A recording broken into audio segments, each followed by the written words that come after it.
시작할게요. 오늘 3, 6월 심화독해 1강 개강입니다.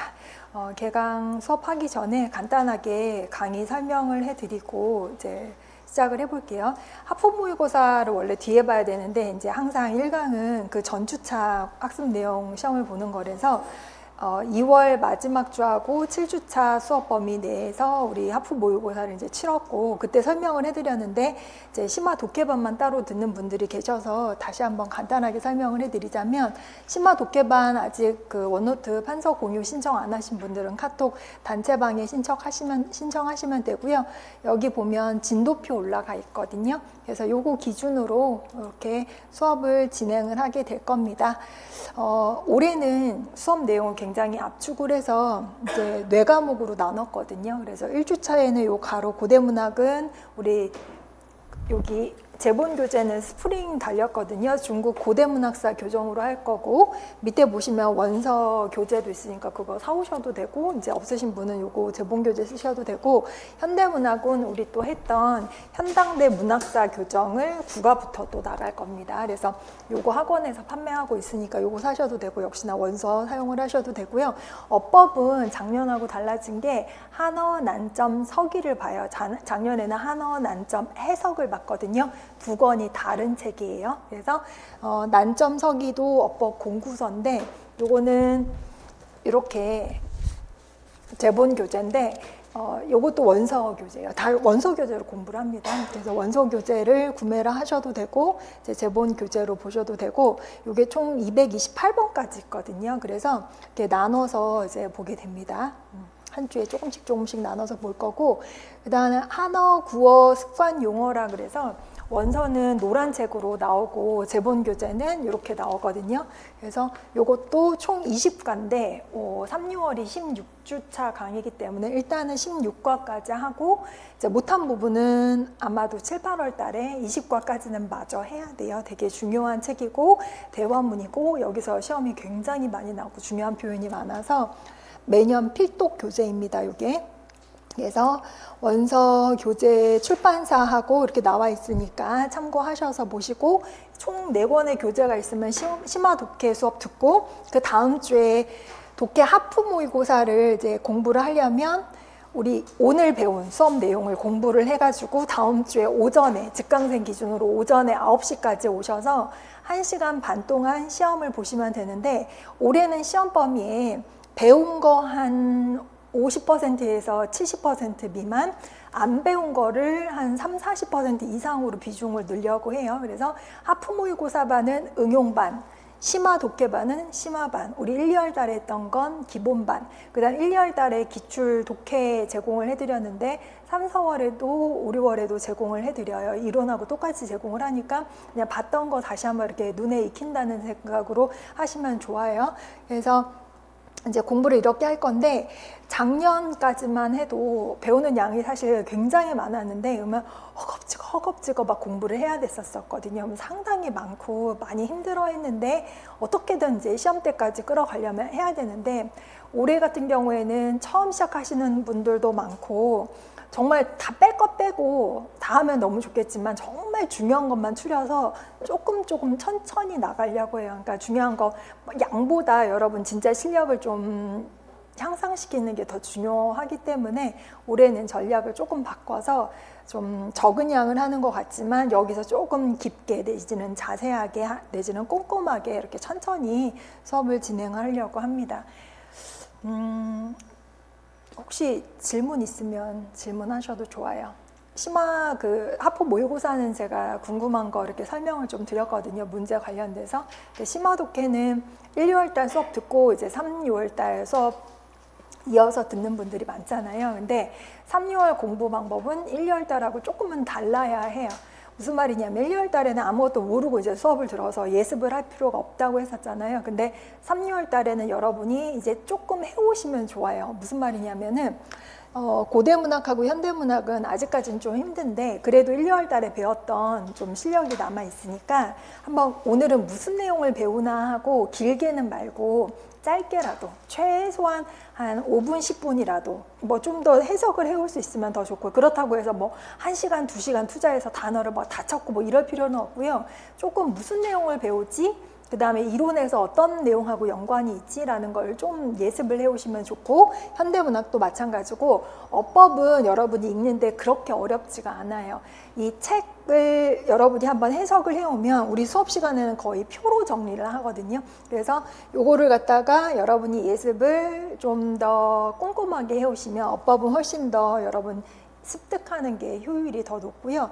한어 습관 용어도 대화문인데 사실 이런 중급 독해 같은 경우에 여러분이 단어를 몰라서 해석이 안 되지, 뭐 문장 구조가 너무 어렵거나 뭐 이론 지식이 깊거나 이래서 해석이 안 되는 건 아니기 때문에 충분히 여러분이 해석이 가능해요. 그래서 습관 용어도 한번 처음부터 끝까지 뭔 말이냐 하고 한번 해석 정도는 해오시면 수업할 때 훨씬 더 귀에 쏙쏙 들어오고 기억에도 훨씬 더 오래 남을 거예요. 그리고 수업 끝나고 나서 다음 시간 학부 모의고사를 위해서 공부를 하시긴 하셔야겠지만 더 중요한 건 얘랑 얘는 조금 더 복습을 빨리 끝내야 되고요. 그 다음 얘는 거의 표현 외우는 것밖에 없고, 얘는 정말 중요한 거, 얘도 얘 외우는 것밖에 없는데, 중요한 게 이런 애가 응용 확장 들어가면 되게 문제가 끝도 없지 많잖아요. 그러니까 그거는 이제 여러분의 힘으로 좀 꼼꼼하게 해석을 해보는 그런 연습을 해야 돼서, 이제 3, 6월 달에는 여러분이 매일, 그러니까 뭐 몰아서 교육하고 몰아서 이론하고 몰아서 독해하고 이거보다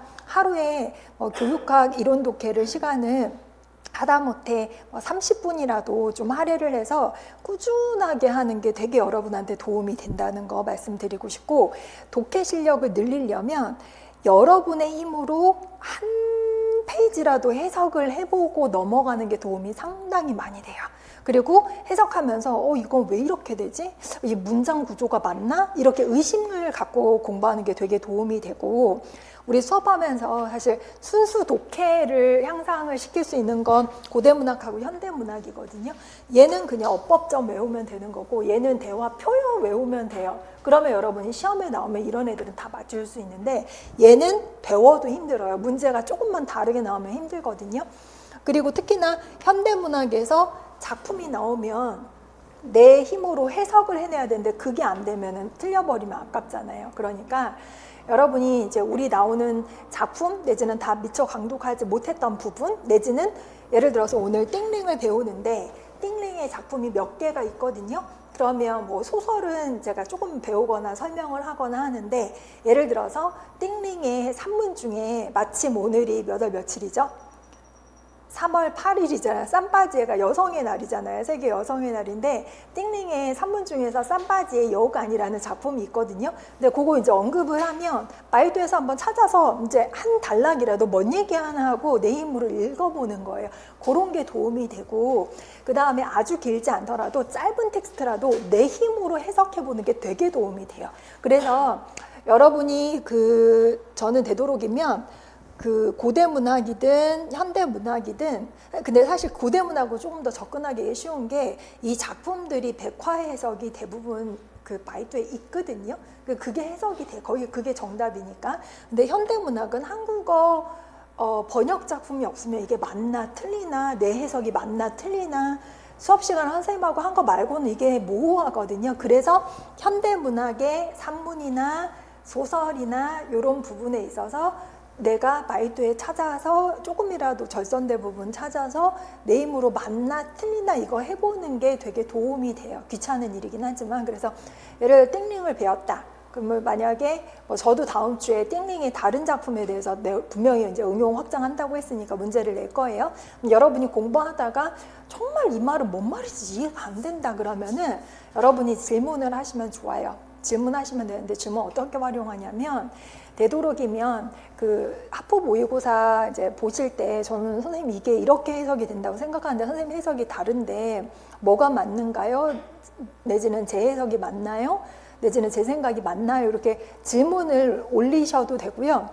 심화 독해 듣는 분도 저는 이걸 이렇게 생각하는데 선생님 말씀이 다른데 뭐 틀린 건가요? 맞는 건가요? 해서 저한테 질문해 줄 때 하나만 지키면 돼요. 본인이 고민한 흔적을 남겨라.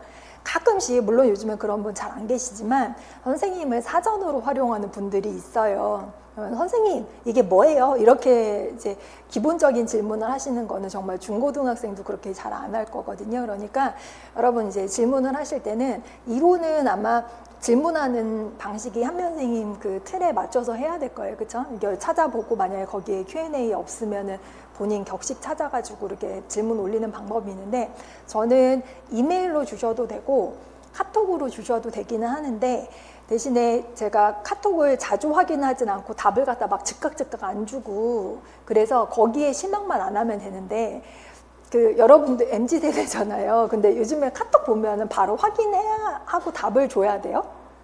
안 보면 그렇지 않지? 가끔씩 조금이라도 빨리 안 주면은 되게 이상한 사람 취급을 해서, 그런데 잘 보지도 않고 답도 안 하고 SNS를 안 해요. 그래서 저는 인스타도 안 하고 페이스북도 안 하고 또 뭐 있어요? 뭐 또 딴 거 없어? 그런 거를 뭐 카카오 스토리 이런 거를 안 해요. 못해요. 안 해. 별로 안 하고. 그런데 뭐 이렇게 정신을 분산하고 싶지가 않아서 안 하는데, 모르겠어. 사람마다 다른데 그걸 되게 뭐 이상하게 볼 수도 있는데 별로 하고 싶지도 않아. 나는 항상 그 일기장에 쓰지 뭐 인스타에다가 막 이렇게 막 올리고 그러대.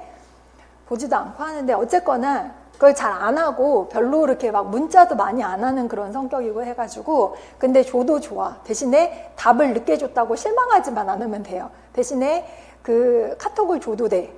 그리고 질문을 해도 돼. 대신에 본인의 고민을 녹여서 하면 되게 반갑게 받아줄 거예요.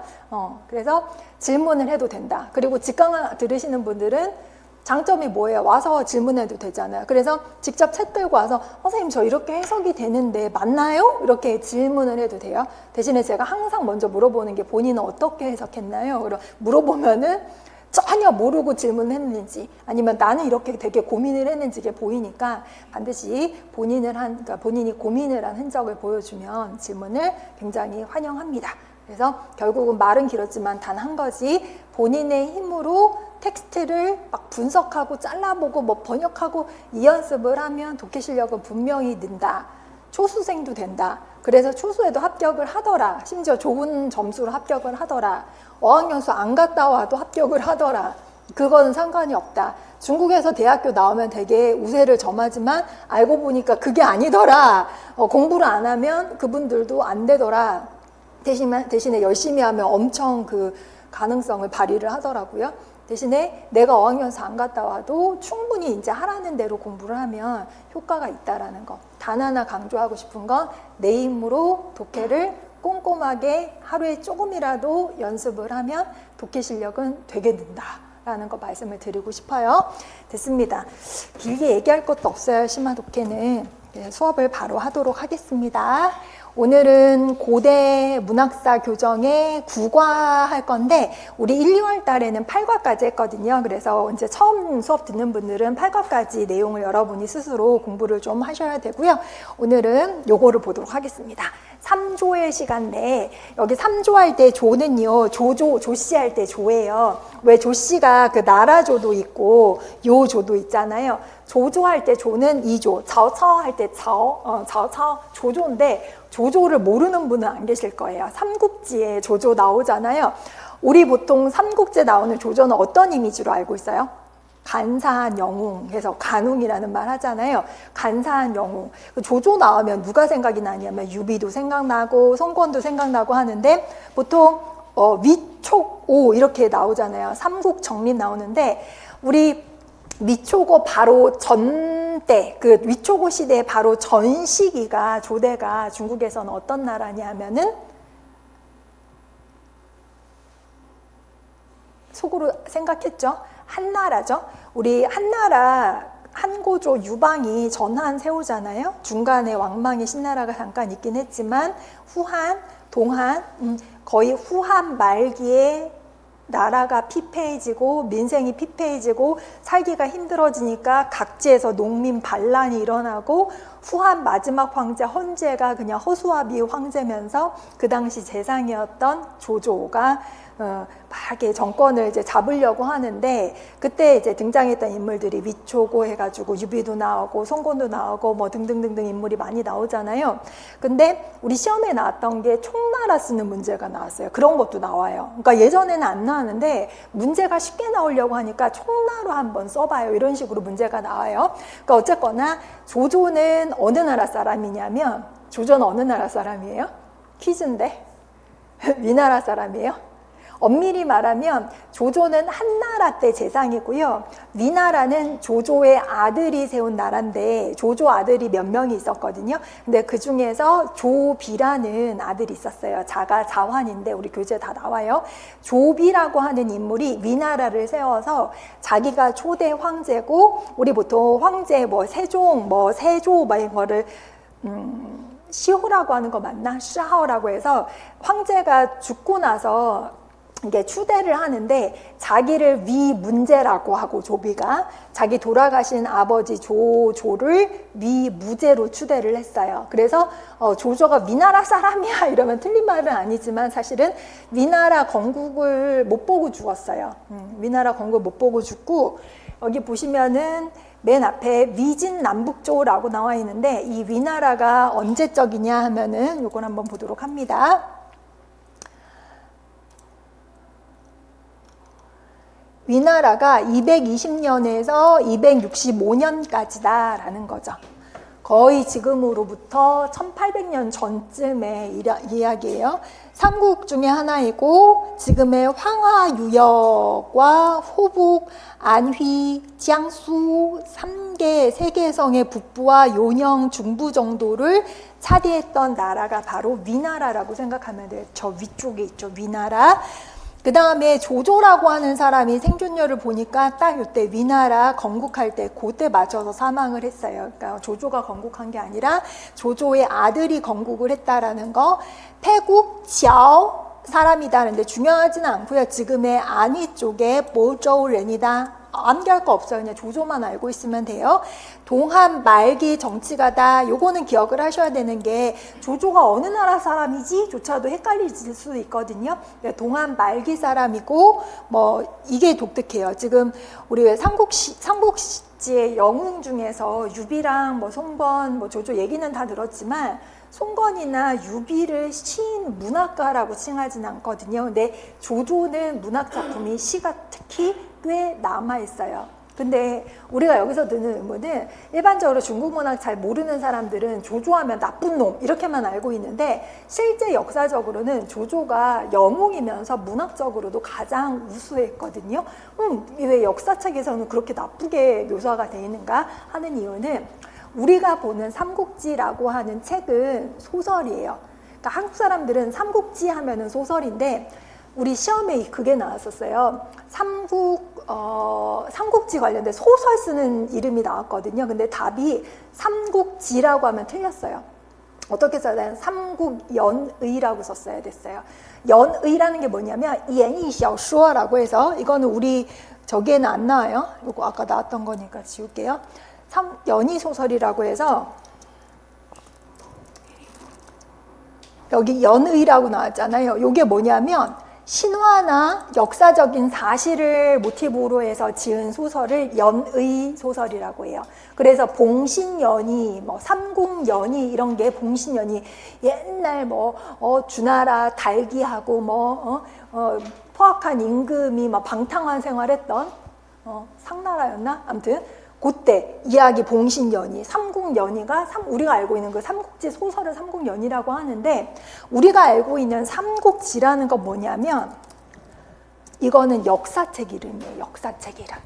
근데 이 역사책을 지은 사람이 진수라는 사람이 있거든요. 진수라는 사람이 원래 자기 나라가 어디냐면 총나라 출신이야. 근데 위나라에 와서 살았고 위나라에서 역사책을 쓰다 보니까 자기가 살았던 그 유비, 그 나라 총나라의 유비를 좀 좋게 그려놓은 거죠.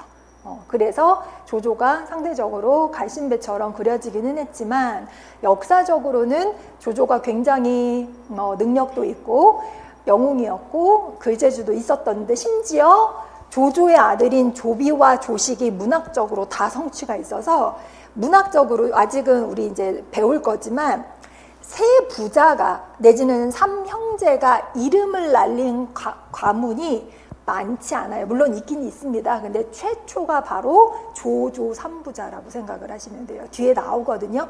우리 왜 당송팔대가 할 때 소식, 소철 나오면서 그 아버지 소순하면서 소시삼부자 이렇게 나오기도 하고 저기 원시 삼형제 이렇게 나오기도 하는데 지금 이제 삼국시대, 그러니까 말하자면 한나라 말기에 조씨 삼부자가 유비 부자 얘기를 하지 않거든요. 송건도 마찬가지로 손견, 송건, 손책 해가지고 그 부자가 나오긴 하는데 그쪽에서 문학적인 성취를 운운하지 않아요, 절대로. 근데 조씨 삼부자는 문학적으로 성취가 되게 높습니다.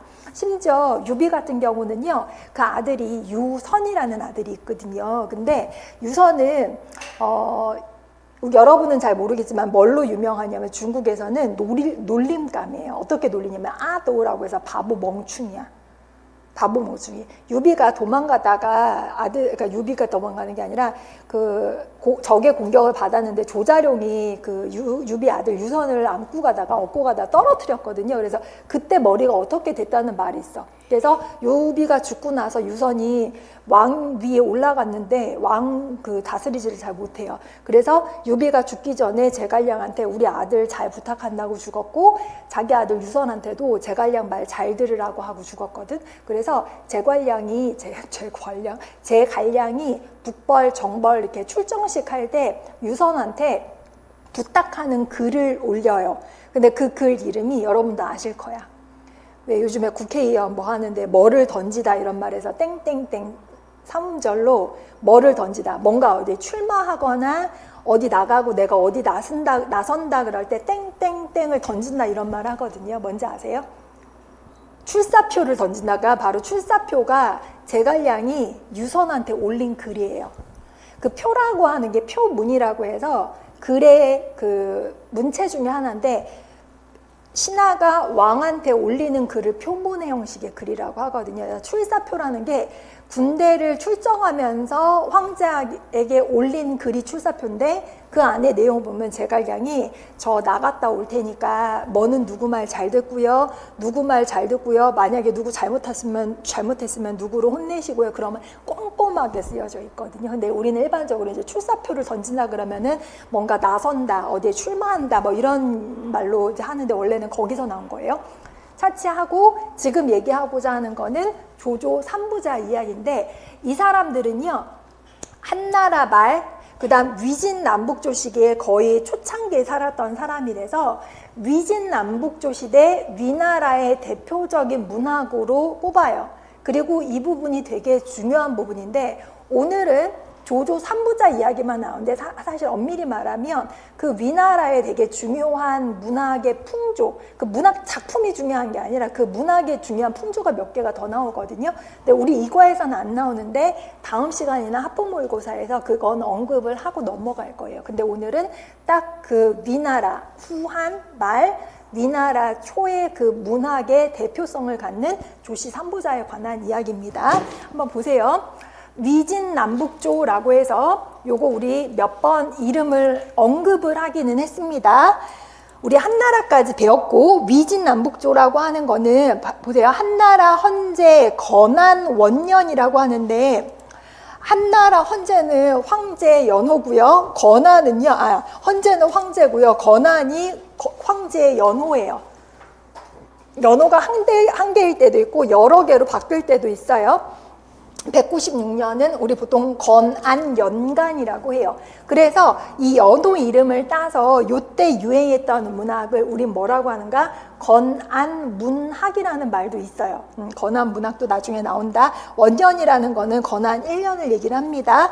그 다음에 589년까지를 위진남북조 시기라고 하는데, 거의 400년 가깝고 서진의 짧은 통일 이외에 분열이 계속 상태, 똥땅 쯔중에 있었다라는 거는 분열되고 어지러운 상태에 있었고, 똥땅이라고 하는 거는 상황이 형세가 매우 불안정한다라는 거를 똥땅이라고 하거든요. 그래서 어쨌거나 위진남북조 시대는 이름에서 봐서 알듯이 되게 혼란한 시기였다. 중국 조대에서 일단 조대 이름이 길면 되게 혼란한 시대, 그쵸? 5호 16국, 뭐 위진남북조 이러면 되게 혼란한 시대라는 걸 기억을 하셔야 되는 거고, 제가 한번 설명을 해드리고 몇 번 반복을 하긴 할 거지만, 서한, 동한, 전한, 그 다음에 후한 망하고 나서 위나라 누가 건립했다 그랬죠? 조조 아들 조비가 건립을 했는데 얼마 안 가서 사마씨한테 찬탈당해요. 그래서 사마씨가 진나라를 세운다 했죠. 그런데 진나라에 파랑의 난이 일어나고 오랑캐 침입해오고 난리가 났어. 그래서 거기에서 왕족이 쭉 밑으로 내려가서 진나라를 또 세우니 전에 나라를 진나라를 서진이라고 하고 이서진 씨, 그 서진이라는 이름 많죠? 서진이라고 하고 저 밑에 내려오면 이제 박동진 씨, 동진이라는 나라를 세우는데 그 동진 시대 유명한 시인 도연명이라고 한번 들어보셨죠? 그 시인 나중에 또 배울 건데 그 동진 시대 끝나고 그 4개 왕조가 빠르게 교차한다고 했었는데 송제양진이라고 했었어요. 여기서 토막 퀴즈. 우리 지난 시간에 배웠던 것 중에서 양나라 소통의 어떤 책에 고시식 구수가 실려 있었다고 했었죠. 문선이라는 책. 그때가 이제 송제양진할 때 또 이게 송제양진식에 유행했던 시도 있고 문학도 있고 요거는 이제 나중에 또 배울 거긴 한데 우리 책에는 안 나왔지만 그때 합쳐서 서진 동진 합쳐서 그 다음에 그 동진 내려가서 이 남조가 막 교차하고 위에는 그 오랑캐들 막 섞여가지고 북조가 북제, 북주, 동이, 서위 막 난리가 나요. 그래서 교차를 하면서 요걸 다 합쳐서 우리는 미진 남북조 시대라고 부른다라고 했고 근 400년이라고 했습니다. 그럼 아직 배우지는 않았지만 미진 남북조 시대를 끝내고 중국을 2번째로 통일하는 왕조가 어디죠? 명나라예요? 너무 나갔는데 너무 뒤인데? 초나라야? 너무 전인데 춘추전국 시대 초나라 이제 더 이상 안 나옵니다. 지금 기원 전이에요. 초나라는 미진 남북조 시대를 끝내고 중국을 2번째로 수나라지 수나라가 통일을 하고 수나라도 30몇 년 만에 망하고 그 다음에 들어온 게 태평성대 여러분이 잘 아는 당현종과 뭐 이렇게 양귀비 그쵸? 당태종 있는 측천무 있는 그 당나라가 들어오는데 그 합쳐서 수당식이라고 하는데 아무튼 우리는 지금 미진 남북조를 배울 거고 그 전이 한나라 때는 한악보 민가도 배웠고 한부도 배웠었고 그쵸? 뭐도 배웠어요? 뭐 고시식구수도 나왔었잖아. 아무튼 등등등등. 그리고 한나라 때 산문, 사마천의 사기 이런 거 배웠는데 미진 남북조 시대에 오면은 우리 왜 당나라를 대표하는 문학 장르 뭐라고 배웠었죠?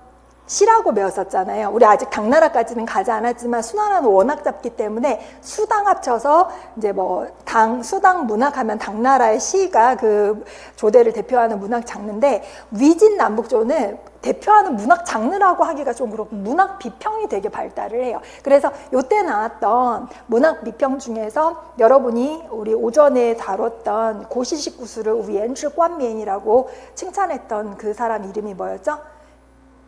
유협이라는 사람의 어떤 책, 문신조령이라는 책이 나왔던가 뭐 이런 문학 비평서들이 발달했던 시기가 미진 남북조인데 그거 따로 그 다음에 우리가 오늘 배우는 건 이제 시가에 대해서 배우는 거니까 그걸 기억을 하시면 됩니다. 그래서 미진 남북조 시대를 다음 시간에도 배울 거고 이 조조삼부자는 거의 후한말 미진 남북조 거의 초창기라고 보고 이제 접근을 하시면 되는 거예요.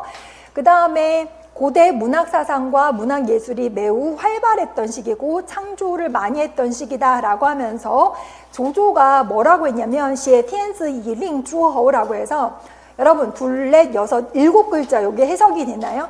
시에 텐스는 뭘까? 시에는 낄 협자잖아요. 천자를 끼고 이로써 제후들을 명령한다라는 의미예요. 그렇죠? 그래서 콩治저皇帝 이때 시에라고 하는 건 끼다라는 뜻인데 이걸 갖다 비유적인 의미로 통제한다. 이제 아까 나왔던 헌제를 이래라 저래라 명령하는 거. 이거 허수아비 왕을 만드는 거예요. 用皇帝的名义对诸侯发号施令이라고 해서 제후들한테 명령을 내린다라고 보시면 되겠습니다. 여기 제후가 나왔는데 제가 한번 잠깐 설명을 해드렸습니다. 주나라는요 봉건제 위주로 나라를 운영했다고 했었잖아요. 봉건제 아시다시피 내가 중심의 왕이고 우리 삼촌 조카들 다 나눠주면서 분봉하면서 너가 거기에 제후 왕이다, 제후다, 왕이다. 대신에 나를 지켜주고 세금을 납부해라 했는데 어때요? 한나라 진나라가 오면서 이게 너무나 효율이 떨어지고 이게 직접적으로 왕권 강화가 안 되니까 뭘로 바뀌었다? 군현. 전국을 군과 현으로 나눠서 내가 직접 통치하겠다. 왕권 강화를 하려고 했는데 너무 빨리 망했잖아요. 10년 전 만에 망했잖아요. 그러고 나서 한나라가 들어오니까 한나라 초기에는 봉건제와 군현제를 적절하게 믹스를 해서 가까운 데는 군현으로 다스리고 저 멀리는 봉건제로 다스려서 이걸 군국제라고 하거든요. 그래서 제후가 다시 나오는 거예요. 왜 제후가 옛날 기원전 얘기인데 또 나와 하지 마시고 어쨌거나 지금 여기서 얘기하고자 하는 거는 조조가 황제를 허수아비 삼아서 마음대로 제후를 뭐 호령하고 명령하고 했고 와이띵 우공이라고 해요. 바깥으로는 무공을 안정시키고 내신 원슈 안쪽으로는 문학을 흥하게 하였고 위 안마 지엔 웨이원이라고 해서 안마라는 거는 안은 편안한 안자 왼쪽에 보니까 그 가죽 혁자 있잖아요. 이게 말 옆에 있잖아. 말한테 가죽이 쓸만한 데는 가장 보편적인 게 어디냐면 안장이죠. 안장. 그래 안장이라는 뜻이 다시 말해서 말이 앉아서 위문했다라는 건 글을 짓다. 이 말이 나오면 조조밖에 없어요. 손권이나 내지는 유비나 이런 사람들 이게 어울리지 않습니다. 언어가 간결하고 그 다음에 말의 기운이 치아올리하다라는 거 기억을 하세요. 치아올리라고 하는 거는 왠지 느낌이 뭐 같아요? 비범하다, 세속적이지 않다라고 해서 문필이 비범하며 언어가 탈속적이다라고 해서 조조의 필치가 이랬다는 걸 잘 썼다. 이게 험하고 뭔가 무섭고 매섭고 날카라고 이런 거. 그러니까 글을 쉽게 말해서 잘 썼다. 조조는 잘 썼다. 그 다음에 부방 징디엔이라고 해서 빵이라고 하는 거는 원래 우리가 알고 있는 방변하고 글자는 같지만 어떤 글자하고 같냐면은 기대다라는 의미의 빵하고 같은 글자예요. 요게 빵이. 이 빵의 의미죠. 즉 어디에 기대지 않는가? 경전에 기대지 않는다. 그러니까 말 타고 글을 지으려면 정보를 많이 알고 있고 내가 아는 척하고 점잖 떨고 이게 아니라 현실적인 거. 내가 알고 있는 머리에서 나오는 그런 글을 썼다는 거죠. 슈아이신, 른싱이라고 했는데 슈아이신이라고 하는 거는 마음이 내키는 대로 일을 하는 거. 른싱은 내 맘대로 하는 거. 뭔가 예법이나 이런 거에 구속되지 않고 마음대로 행동하는 거. 이거 보니까 갑자기 생각나는데 아까 우리 백화 기출 합법 모의고사 할 때 내 마음대로 했다 할 때 뭐였죠? 사자성어로? 먹는 거 얘기하면서 이제 나 감옥에서 나온 다음에 내가 채소를 막 예전에는 안 먹었는데 들어가서 억지로 먹었는데 나온 다음에 내 마음대로 하게 됐다.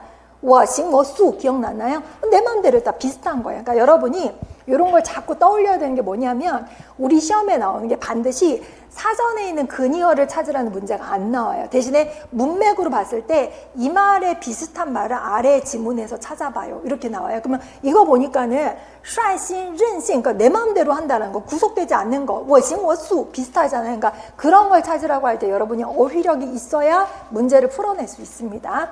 그 다음에 계속해서 보면 表达了自己的真实情感이라고 해서 자신의 진실된 감정을 표현해냈다. 他的饰演是 이때 타 누구죠? 조조 얘기하고 있죠. 조조의 사언시 여러분 다 아시는 것처럼 사언시라고 하는 것은 한구에 몇 글자? 4글자로 되는 게 사언시인 거예요.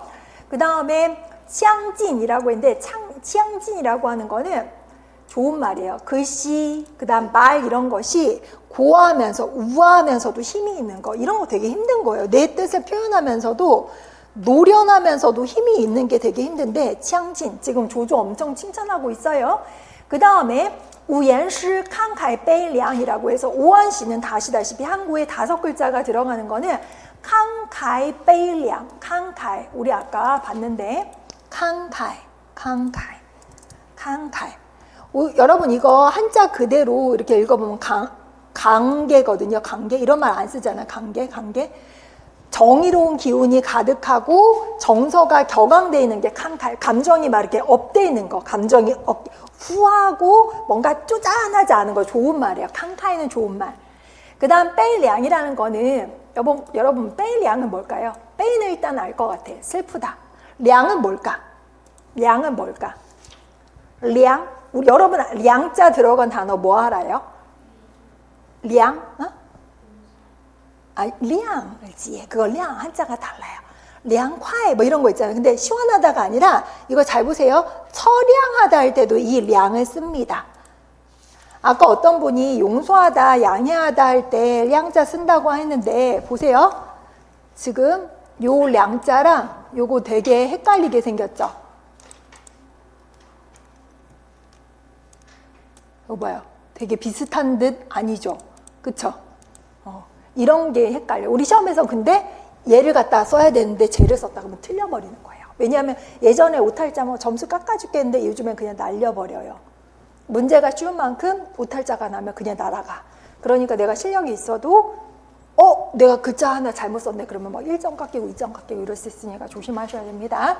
그 다음에 开创了这样文学的一代风气라고 해서 건안 문학의 그 시대의 펑치를 열었다라고 했는데 일단 펑치가 무슨 뜻이냐 하면은 보세요. 펑치는요. 风尚行习气社会上或某个集体中流行的爱好或习惯 지금 이달 펑치를 개창했다 열었다 동사 뭐 썼죠? 开创了这样文学的一代风气 했잖아요. 잘 보세요. 펑치는 우리나라 말로 바꾸면 번역하면 뭐라고 번역하면 좋을까?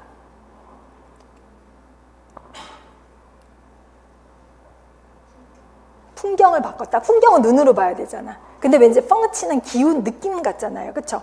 뭘로 번역하냐면 우리 옛날에 여러분 태어나기도 전에 어머니, 아버지 젊었을 때 미니스커트 이렇게 입으면 풍기문란이라고 해서 뭐 이렇게 경찰이 이렇게 뭐 조사하고 그랬다는 얘기 들어봤죠? 그 풍기문란할 때 풍기가 뭐냐면 얘예요. 풍기.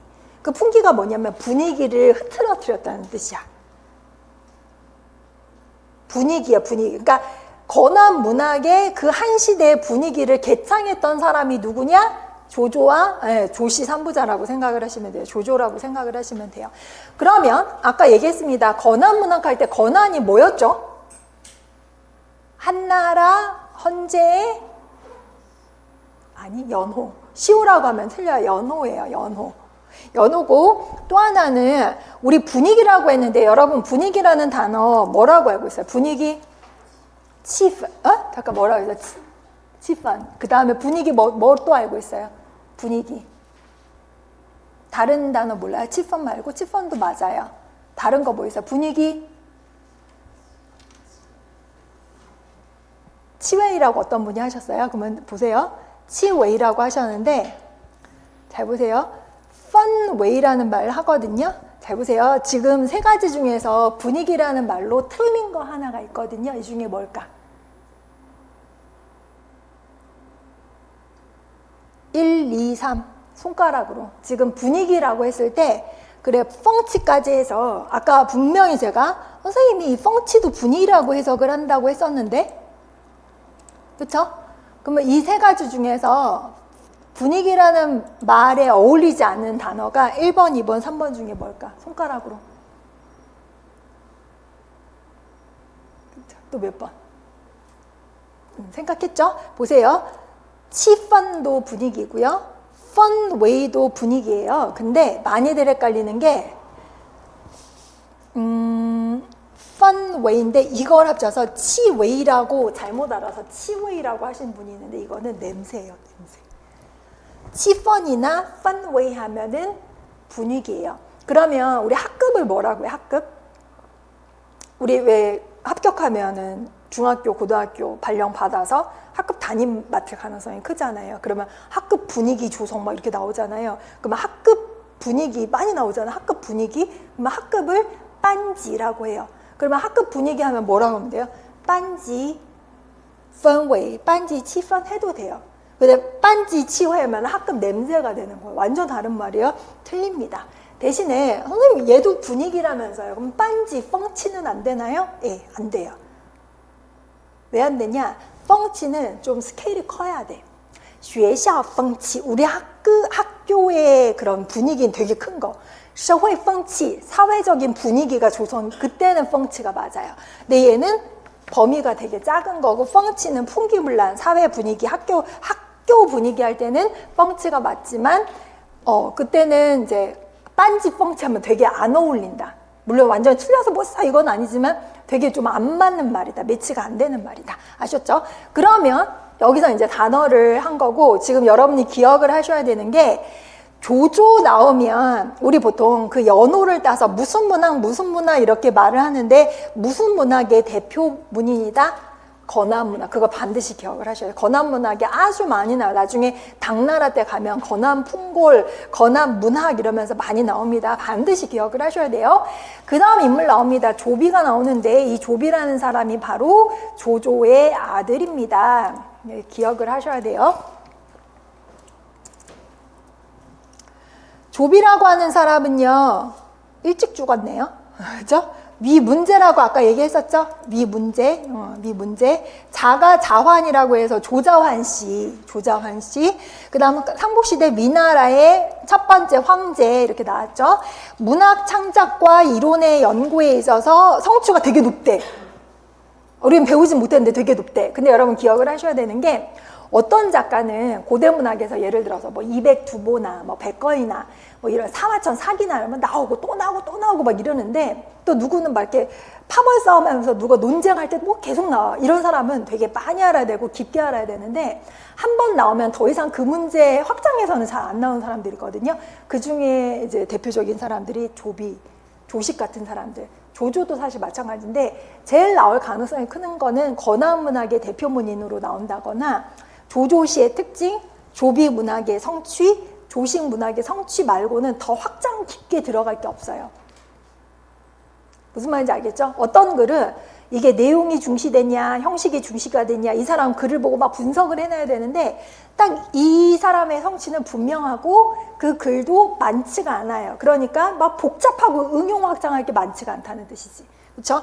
조비 기억을 하셔야 돼요. 그럼 얼마나 성취가 높은지 보면은, 요게 되게 중요한 말입니다. 원장乃经国之大业不朽之盛世.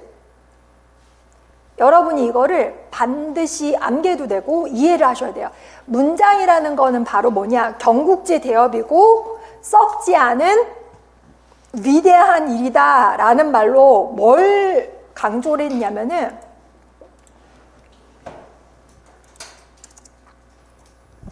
원이치 외주.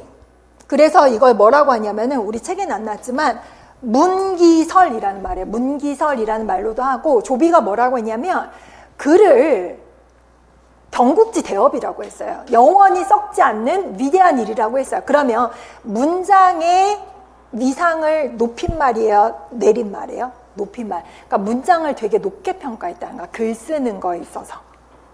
그게 되게 중요하고요. 그 다음에 이 글이 어디서 나오냐 하면은 그것도 기억을 하셔야 됩니다.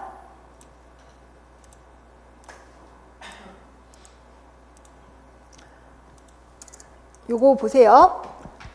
조비의 전론 논문에 나오는 말이에요. 요거는 반드시 기억을 하세요.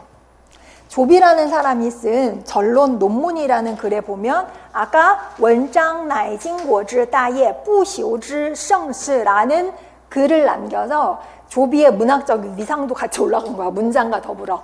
왜냐? 문장의 위상을 높였다. 그 글이 어디서 나왔냐? 전론 논문이라는 글에다가 조비가 글에 대해서 막 분류도 하고, 누구 글은 뭐 어땠고 막 이렇게 해놔요. 거기에 대해 성취가 있다고 보는 거예요. 그 의미는 뭐냐? 意思是说作品的特色主要表现的是作家个性才能构成的精神气质. 뭐예요? 작품의 특색은 주로 표현되는 게 작가의 개성도 작품을 통해서 알 수가 있는 거고, 재능으로 구성된 어떤 정신적인 기질도 알 수 있다. 다시 말해서 이 작품을 보면 그 사람이 어떤 사람인지, 성격이 내향인지 외향인지, 뭐 뜻이 웅대한지 애국에 있는지를 볼 수가 있다. 이 말이 뭐냐? 아까 얘기했던 문기설, 문장은 기로 구성이 된다. 그러면 조비 자체가 글은 말이야 형식이 중요해 라는 얘기를 하진 않았지만, 딱 요것만 보면 조비 생각은요, 이 문장은 내용이 일단 되게 중요한 거죠. 이것도 되게 중요해요. 왜냐? 글을 보면 이 사람이 내면이 보이는 거야. 그게 문기설. 문장은 기로 구성이 된다라는 말을 한 거예요. 그 다음에 이런 미학 견해를 제안을 했고, 중국 문학관념의 변화와 발전에 중요한 공헌을 하였다. 조비는 뭘 잘 지었냐? 5원시, 7원시를 잘 지었다라고 했는데 7원시, 우리 지금까지는 5원시까지는 배웠어요. 뭐 고시식구수에서. 근데 7원시가 지금 물론 뭐 초사 이런 데 보면 긴 것도 나오긴 했지만 상식적으로 생각했을 때 5원시가 짓기 쉬울까? 7원시가 짓기 쉬울까? 7원시가 5원시가 조금 더 다 어렵긴 하지만 어떤 게 더 어려울까? 7원시가 더 어려워요. 왜냐면 길잖아. 기니까 어렵죠. 게다가 시경도 보면 아분을 좀 어느 정도 하기는 했는데 7원을 맞추려면 더 어려워요. 그래서 7원시는 그 탄생과 발전이 더딘 거지. 그러니까 한나라 말에 고시식구수가 5원시가 문인, 그 하층 문인들이 많이 만들었던 고시식구수 5원시가 막 성행을 했지만 7원시는 되게 많이 안 보여. 근데 위나라 초대 황제 미문제 조자환 조비라는 사람이 문인 최초에 발견되는, 만약에 다른 게 발견되면 그게 최초인데 아직까지는 조비가 지은 연가행이 문인이 지은 최초의 7원시예요. 그래서 또 문학적인 성취가 높은 거야. 그래서 그의 연가행은 시니하다, 섬세하고 완곡하고 젠시엔칭리라는 건 쉬우면서도 청리하다는 건 맑고 깨끗하고 아름답고 중국 현존하는 최초의 완전한 문인 7원시, 이런 게 되게 중요하죠.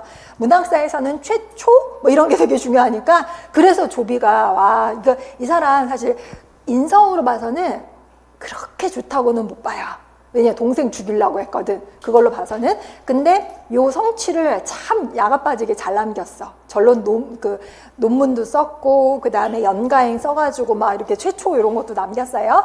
그 다음에 조시 3문장 중에서 이제 막내 아들 조식이라는 사람을 보겠습니다.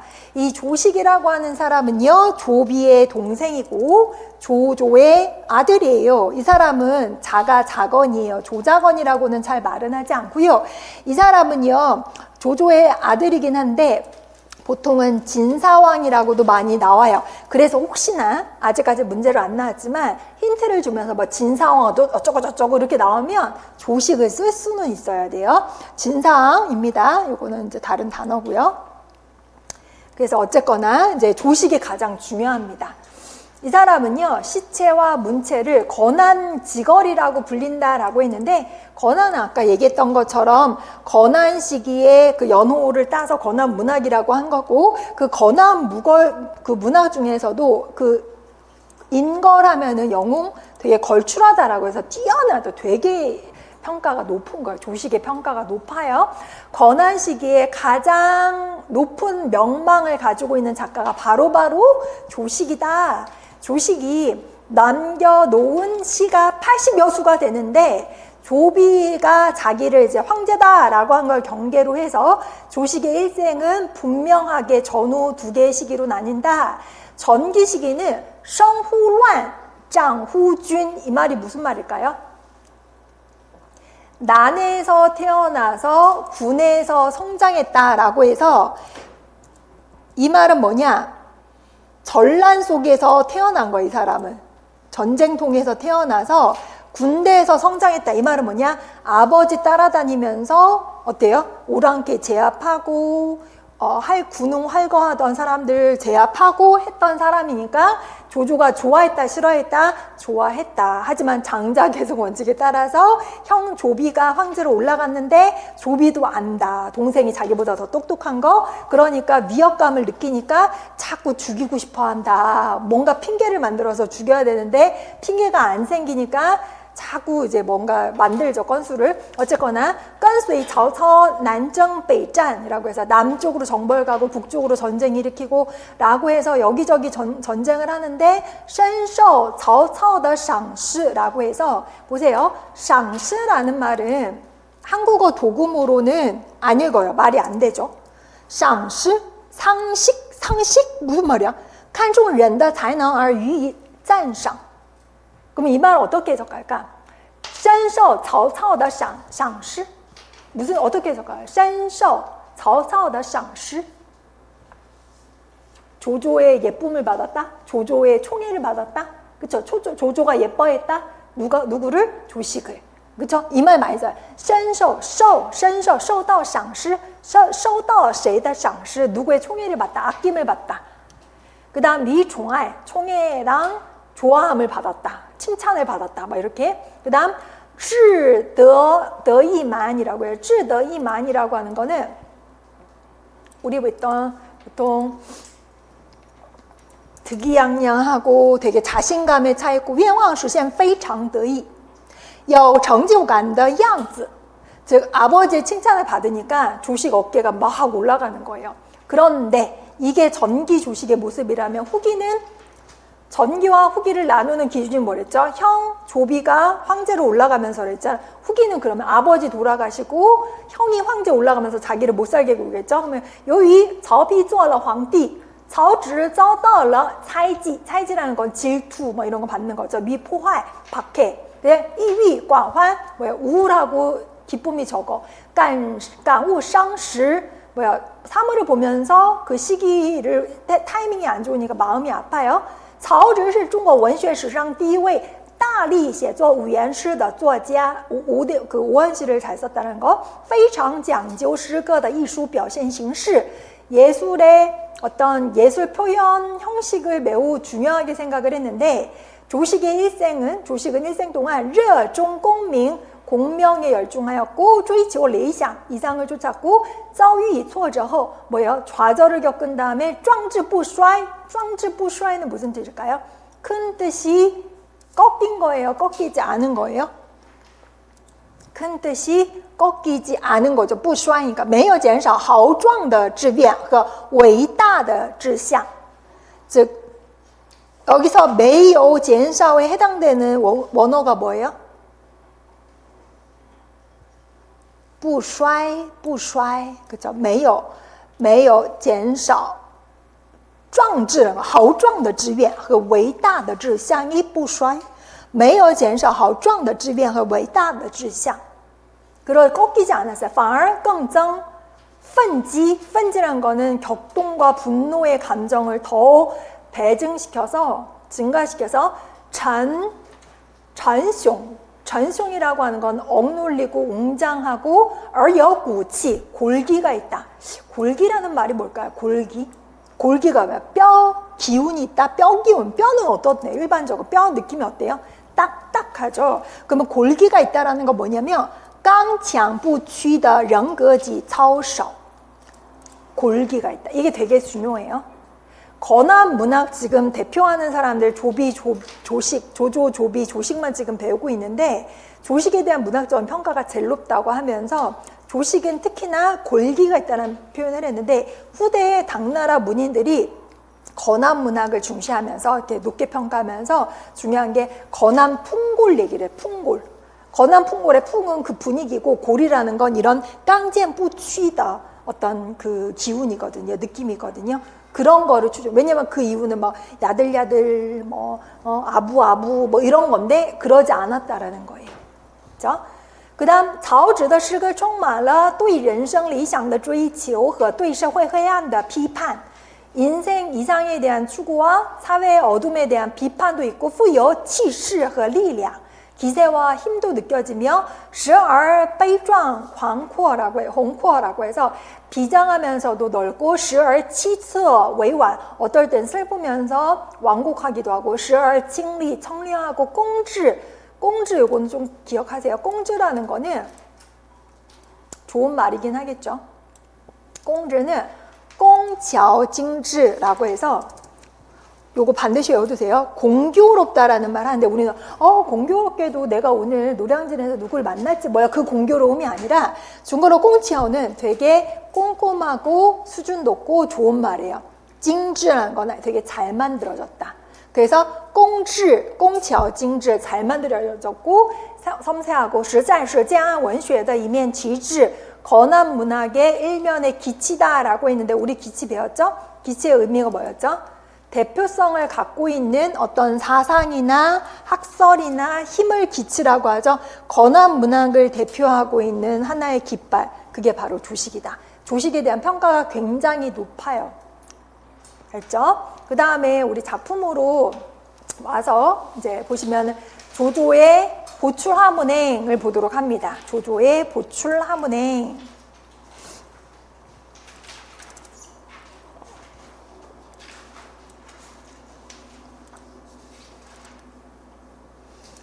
이 보출하문의 문이요, 총 4장이다 이렇게 나왔죠. 근데 본편은 그 첫 번째 편이고 건한 12년, 한 207년 정도 조조가 갈석산이라고 하는 곳을 정벌하러 가면서 지은 시다. 조조가 갈석산이라는 곳을 정벌하면서 가니, 그럼 느낌이 호방하죠.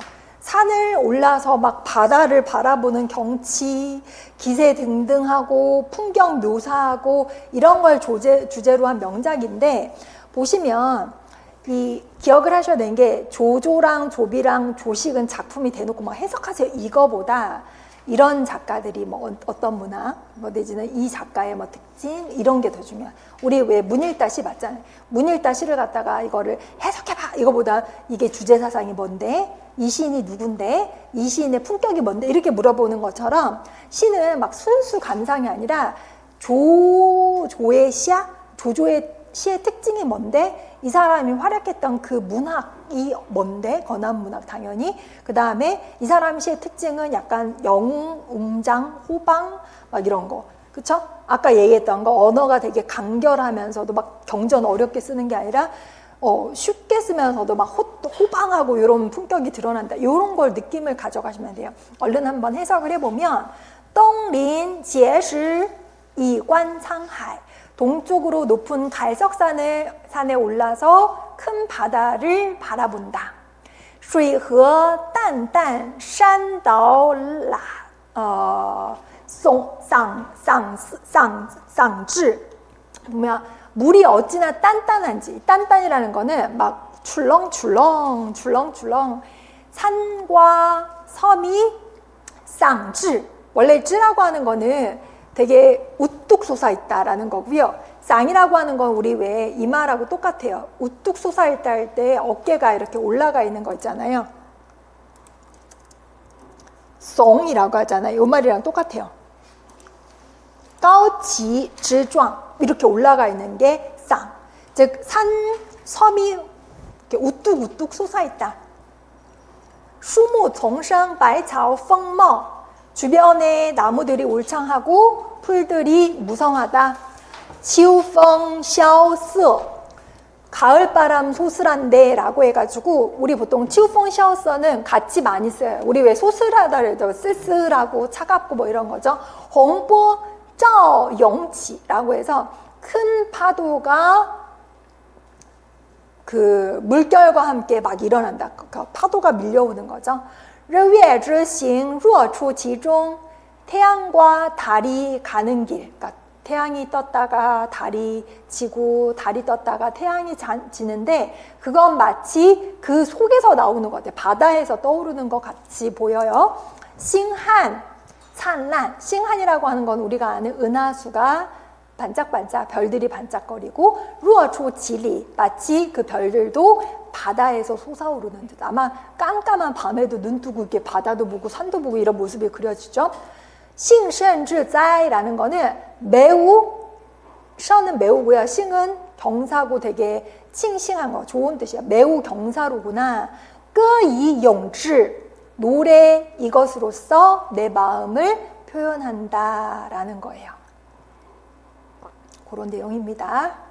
그 다음 神龟虽寿犹有进食. 神龟는 뭐 신령스러운, 그러니까 신화에서 나오는 거북이라 하더라도, 거북이가 오래 산다 하더라도 여전히 찡시, 이때 찡이라는 거는 끝, 종려 할 때, 종료할 때가 있다. 그러니까 죽을 때가 있고, 腾蛇乘物争为土灰라고 해서 등사, 날아다니는 용이 연물을 일으키고 탄다 하더라도 마침내 잿더미, 그러니까 재로 변할 날이 있는데, 老骥伏枥志在千里. 老骥할 때 찌라고 하는 건 하루에 1000리를 간다라고 하는 아주 뛰어난 말, 좋은 말이에요.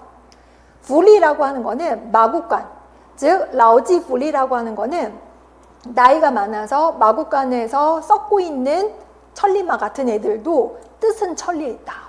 내가 몸이 마음을 안 따라주지만 내가 뜻은 아직 천리에 있다.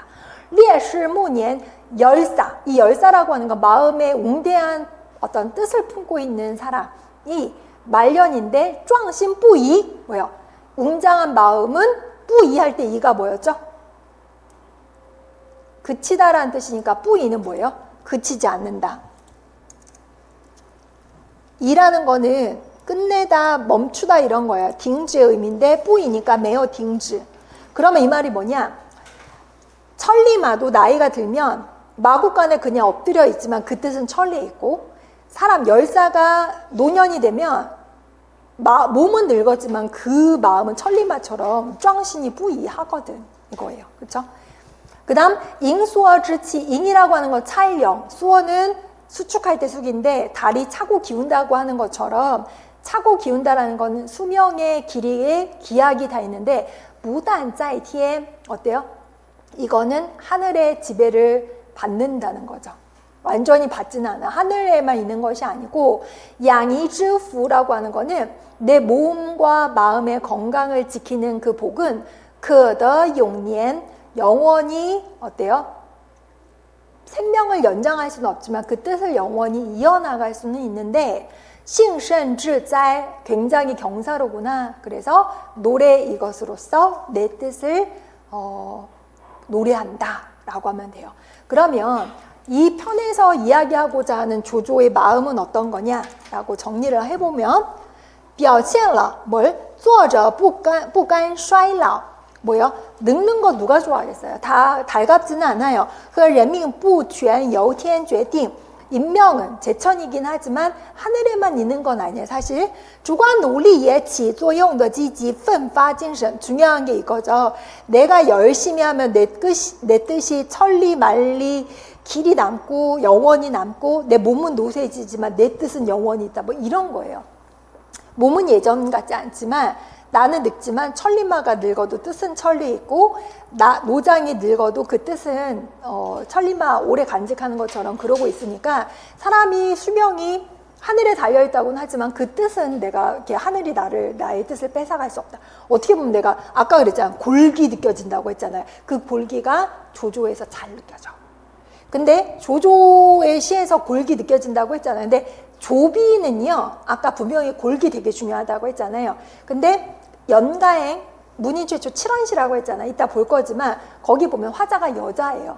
근데 여잔데 골기가 느껴져. 그 당시로는 있을 수가 없는 거예요. 그러니까 조비의 건한 풍골에 뭐 골기가 느껴진다, 이건 안 어울려요. 됐죠? 그래서 조식도 느껴지는데 조식의 어떤 작품은요, 골기 이런 게 없어. 우리 오늘 시간 없어서 안 볼 거지만 저 밑에 보면은 낙심부 있거든요. 낙심부는 미인의 모습을 아름답게 이렇게 묘사한 건데 막 아름답고 막 신비롭고 뭐 이런 게 무슨 골기냐고. 물론 그 사람의 작품을 대표하는 게 골기지만 모든 작품에 골기가 있는 건 아니다라는 것도 기억을 하세요. 그 다음에 연가행을 보도록 하겠습니다. 연가행은 누구 작품이라고요? 조비의 작품입니다. 기억을 반드시 하셔야 돼요. 이 작품의 문학사적인 의의가 뭐라고요? 현존하는 최초의 완전한 실언시다라는 거죠. 이 연가에는요, 뭘 써냐면은 여자가 그리워해요,思念해요. 在远方做客的丈夫, 멀리 집 떠난 남편. 抒情委婉细腻, 서정이요, 완곡하면서도 섬세하고 음절이 조화롭고 유창하며 후대 독자들의 중시를 받는다라는 거는 되게 좋아한다라는 거. 연가행 작자가 누구라고요? 조비죠. 조비 남자예요, 여자예요? 남자죠. 근데 연가행의 화자는 누구라고요? 여자예요. 그러니까 남자가 시인이라도 화자는 여자가 될 수도 있고 여자가 시인이라도 화자는 남자가 될 수도 있습니다. 라는 것도 기억을 하시기 바랍니다. 치우펑 샤오서 또 나왔네. 가을바람 소술하고, 이 소술하다는 거는 춥다라는 뜻이에요. 쌀쌀하고,天气凉 날씨가 쌀쌀하다. 草木有落露为霜 초목은 시들고, 하얀 이슬이 뭐가 되는 거죠? 이슬이 뭐가 되는 거예요? 서리가 된다. 루가 霜이 서리죠. 菊燕子归雁南翔. 제비떼들이 돌아가고 백로가 남쪽으로 날아간다. 面君客游思断肠. 그러니까 나를 떠난 님을 그리워하니 애간장이 녹는다라고 해서 断肠, 이것도 기억하세요. 단장. 단장할 때 장이라는 건 여러분이 다 속에 가지고 있는 그 소장, 대장, 장인데 예로부터 마음을 끓이면 애간장이 끊어진다라는 말 하잖아요. 그 또한 장이 이런 거예요. 애간장이 끊어진다 라고 해서 원래는 장즈가 断开 하는 건데 형용하는 의미가 지도 悲伤之情 마음이 몹시 아파요. 그게 断肠. 그 다음 倩倩思归恋故乡. 倩倩이라는 거는 마음이 슬픈 거예요. 마음이 슬퍼요. 고향을 그리워합니다. 君和烟柳寄他方. 그대는 어떤 이유로 어찌하여 烟柳寄他方 다른 고장에 烟柳는 久留 오랫동안 머물다 오래 머물고 계십니까? 贱妾穷穷守空房. 贱妾라고 하는 거 뭐죠? 그대로 읽으면 천첩. 이거 몇 번 일요일 달에도 얘기를 했었는데 이 사람 첩 있어? 이러면 안 되죠. 옛날에는 아내가 자기를 낮춰서 천첩은, 왕한테는 신첩은 이러잖아요. 옛날에 여인이 자기 자신을 겸손하게 천첩이라고 얘기를 하는데 그러면 이 시인 여자야? 이게 아니라 조비입니다. 조비. 종총이라는 거 외로운 모양으로 외롭디 외롭게 독수공방이라는 말 아시죠? 독수공방합니다. 由来思君不敢忘. 그대를 생각하니 잊지를 못하겠어요. 不觉泪下沾衣裳. 나도 모르게 눈물이 흘러 옷서풀 적십니다. 缘情明显发轻伤.缘이라는 건 손을 뻗어서 끌어오는 거예요. 검은 고를 끊어와서 구슬픈 소리를 내봅니다라는데 청상이라고 하는 거는 칭상이 악공명이에요. 그러니까 슬픈 구슬픈 노래를 불러옵니다. 短歌微吟不能长이라고 해서 짧은 노래가 굉장히 미세한 노래를 하다 보니까 길게 못한다. 이 말은 뭐냐면 검은 고를 켜면서 내가 울어요. 그러면 노래를 길게 뽑을 수가 없잖아요. 그러니까 短歌微吟 하다 보니까 길게 뽑을 수가 없는 건 슬퍼서 한숨 때문에 짧은 노래로 길게 뽑지를 못하네요. 明月皎皎照我床. 이거 잘 보세요. 명월 하교교 이거 뭐였죠? 고시식구수 나왔잖아요. 밝은 달이 내 침상 비추는 건 너무 많아. 그쵸? 근데 이건 뭘 얘기하는가? 밤에 못 잔다 일단. 명월은 뭐냐? 금음달도 아니고 초생달도 아니고 보통은 동그란 보름달이다. 그러면 이 달이 되게 중요한데요. 이 달이라고 하는 소재는 문학에서 뭘로 활용이 되냐면 여러분 달 보면 무슨 생각이 나요? 아무 생각 안 나지. 뭐 보지도 않을 거니까. 그냥 달을 봤는데 어쩌다 동그래. 그냥 좋은가?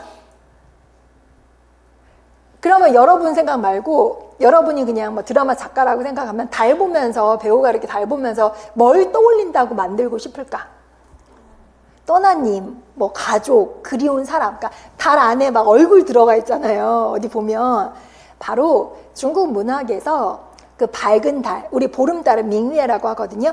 밍위에는요 내 가족, 연인을 떠올리게 하는 매개체예요. 이게 되게 중요해요. 많이 나오거든. 그래서 왜 중국에서 명절에 团圆饭 들어보셨죠? 가족이 다 같이 모여서 먹는 밥이잖아요. 밝은 달은 동그래. 동그라면 团圆이야. 그러면 다 같이 모여서 먹는 거 기억나. 가족이에요. 연인이에요. 여기서도 보면 명월은 나의 침상을 비추는데 싱한, 시리오, 은하수가 서쪽으로 흘러가고 예, 웨이양. 근데 밤이 아직 정중앙도 안 왔다는 거는 지금 밤 꼴딱 새기 직전이야. 밤에 앉아. 牵牛之女遥相望. 우리가 알고 있는 그 견우직녀가 멀리서 서로 바라보는데 耳独何故现何良. 이때 얼이라고 하는 거 잘 보세요. 은근히 많이 나옵니다. 얼이 뭘까?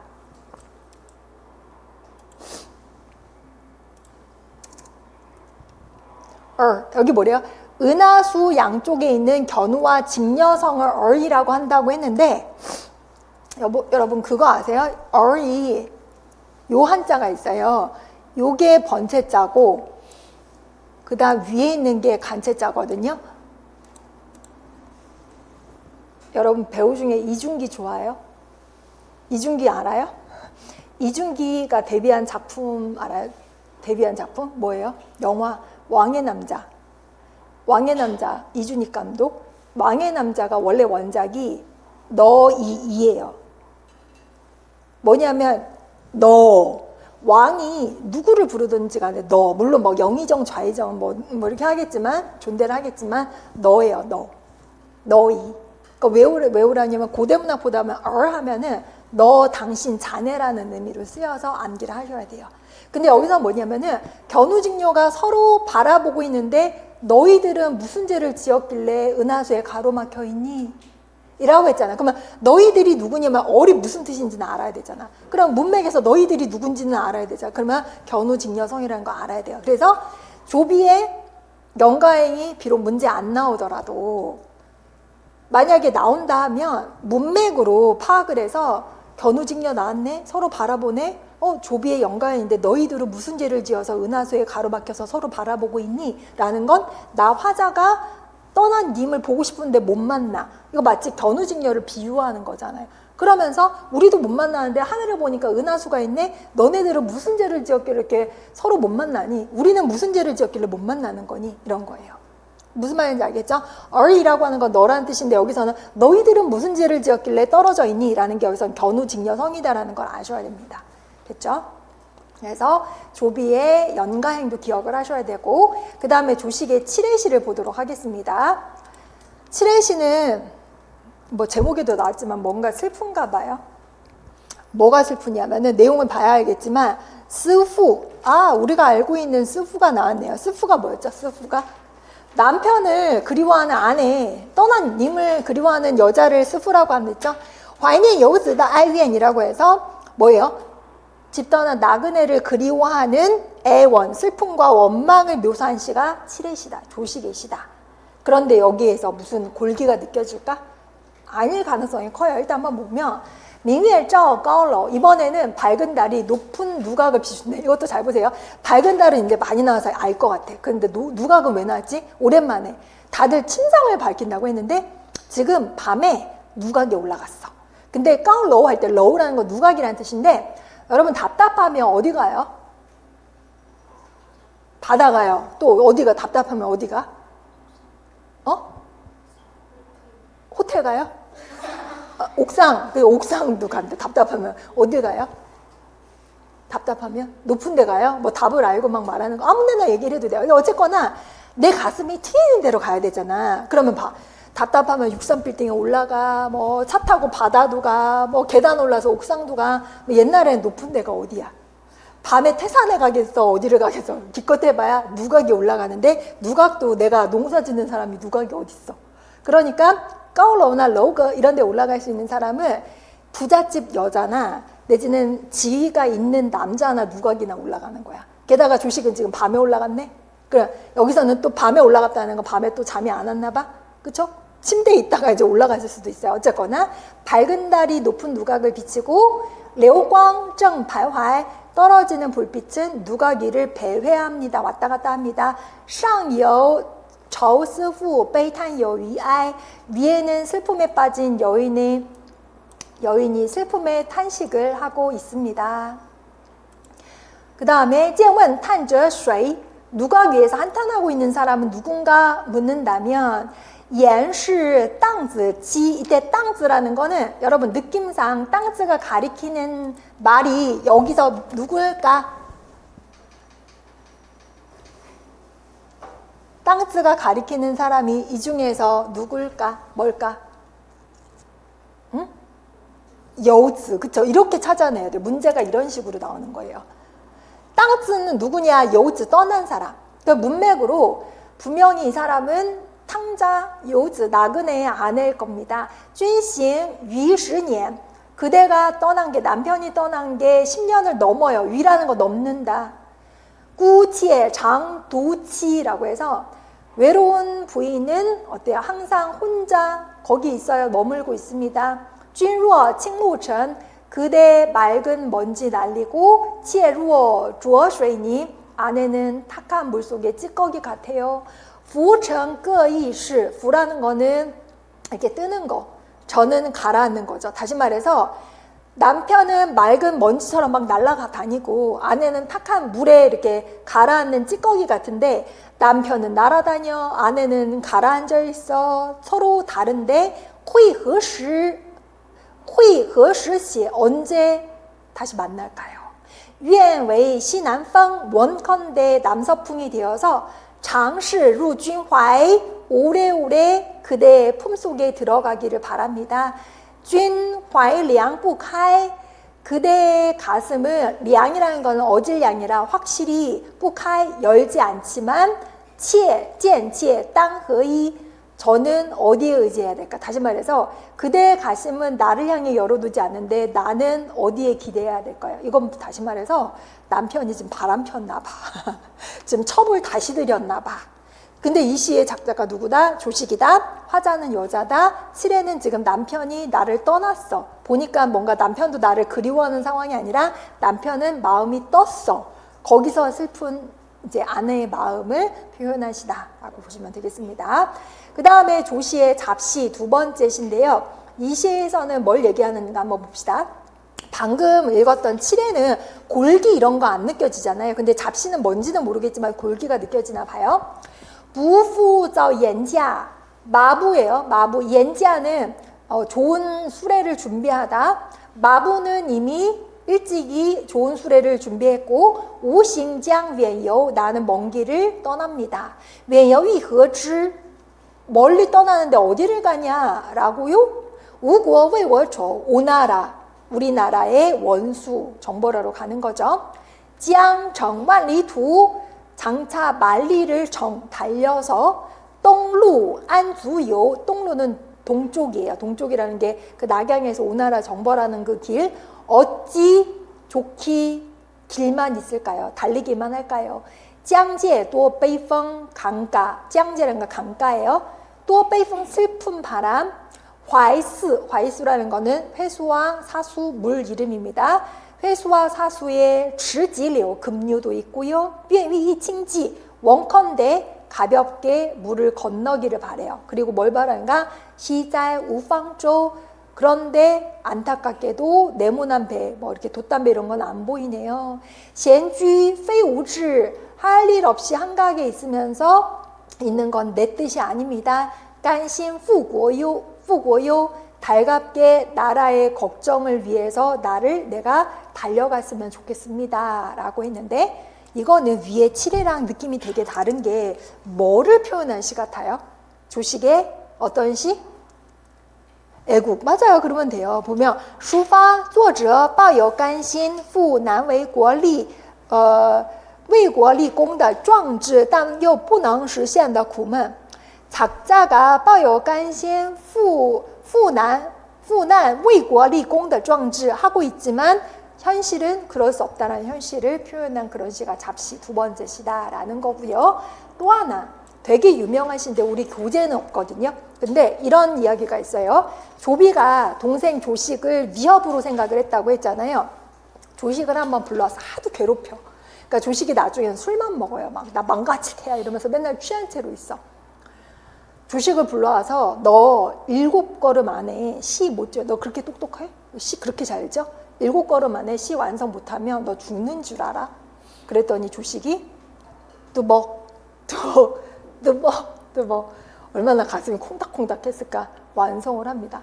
거기서 나온 시를 칠보시라고 하는데 그 시가 제일 유명해요. 그 시가 이렇게 됐어요. 칠보시. 여러분도 해석이 될 겁니다. 조식의 칠보시인데 煮豆燃豆萁豆在釜中泣本是同根生相煎何太急 여기서 모르는 단어가 아마 얘밖에 없을 것 같긴 한데 저도 모르나? 끓인다, 삶는다.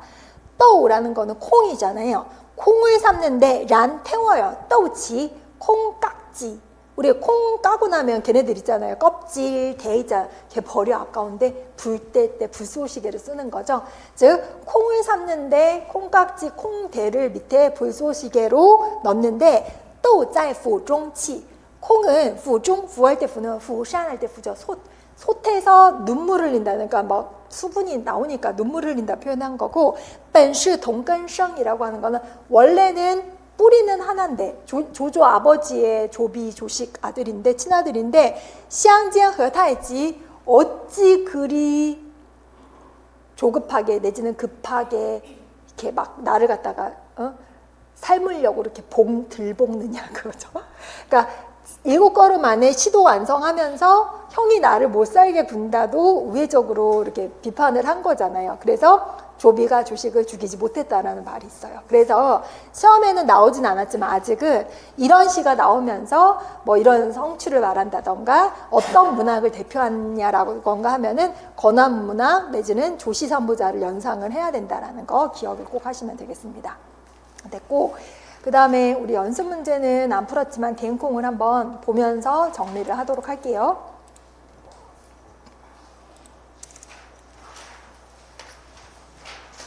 조식은 중국 문화사상 처음으로 뭐를 이렇게 대대적으로 시조한 사람이다. 오원시.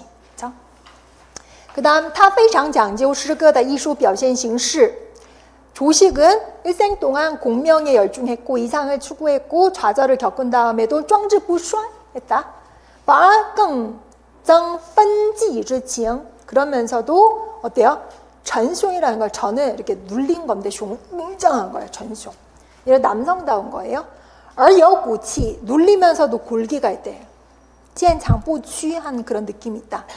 그 다음에 조식의 시에는 인생의 이상과 사회의 암흑에 대한 비판으로 가득 차 있고 기세와 힘으로 가득 차 있으며 비장하면서 넓으면서 슬프면서 외환하면서 칭리 꽁주하면서 건암 문학의 기치를 들고 있다. 이런 거. 이 느낌은요. 사실 중국 문학사에서는 지금 조식을 되게 높게 평가하고 있습니다. 근데 제 기억으로는 조식이 따로 시험에 안 나왔어요.